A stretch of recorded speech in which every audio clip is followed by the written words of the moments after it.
Middle east में एक बार फिर तनाव उरूज पर है। अमेरिका और ईरान आमने सामने खड़े हैं। बयान सख्त होते जा रहे हैं और हालात किसी बड़े टकराव की तरफ बढ़ते दिखाई दे रहे हैं। अमेरिकी सदर डोनाल्ड ट्रंप ने ईरान के न्यूक्लियर प्रोग्राम को लेकर सख्त बयान देते हुए कहा है कि ईरान को हर हाल में न्यूक्लियर हथियार बनाने से रोकना होगा। उनका कहना था कि अगर ईरान ने न्यूक्लियर हथियार हासिल कर लिए तो इससे सिर्फ मिडिल ईस्ट नहीं बल्कि पूरी दुनिया के अमन को खतरा पैदा हो जाएगा।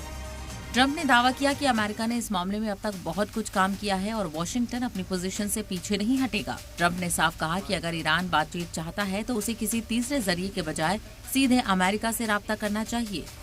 उन्होंने कहा अगर बात करनी है तो सीधे हमें कॉल करें। ट्रंप ने ये भी कहा कि ईरान के साथ जारी तनाजा और टकराव ज्यादा लंबा नहीं चलेगा और ये जंग जल्द खत्म हो सकती है।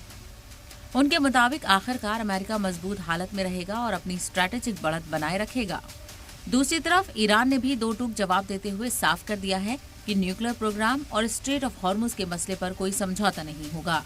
तेहरान ने इन दोनों मुद्दों को अपनी रेड लाइन बताया है। ईरानी हुक्काम का कहना है कि न्यूक्लियर प्रोग्राम और हॉर्मुज पर उसकी पोजीशन गैर मुतनाज़ा है और इस पर किसी तरह की सौदेबाजी मंजूर नहीं। ईरान ने यह भी कहा कि फिलहाल जो राब्ता या पैगाम चल रहे हैं उन्हें ऑफिशियल बातचीत नहीं कहा जा सकता। उनके मुताबिक ये सिर्फ हालात को मामूल पर लाने और तनाव कम करने के लिए डिप्लोमेटिक पहल है। तेहरान का कहना है कि दबाव और धमकी के तहत कोई फैसला नहीं लिया जाएगा। इसी दौरान ईरानी न्यूज एजेंसी ने एक वीडियो भी जारी किया है जिसमें एमएससी फ्रांसिस्का और एपामिनोंडास नामी जहाजों को दिखाया गया है।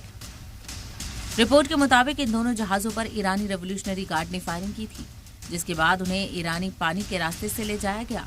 इस वीडियो को इलाकाई तनाव और समुद्री सिक्योरिटी के कॉन्टेक्स्ट में बेहद अहम माना जा रहा है। मौजूदा सूरत हाल ये दिखाती है कि अमेरिका और ईरान के बीच तनातनी अभी खत्म होने से दूर है।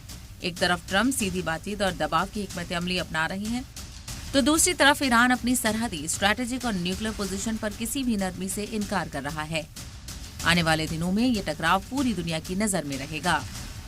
ब्यूरो रिपोर्ट, सलाम टीवी।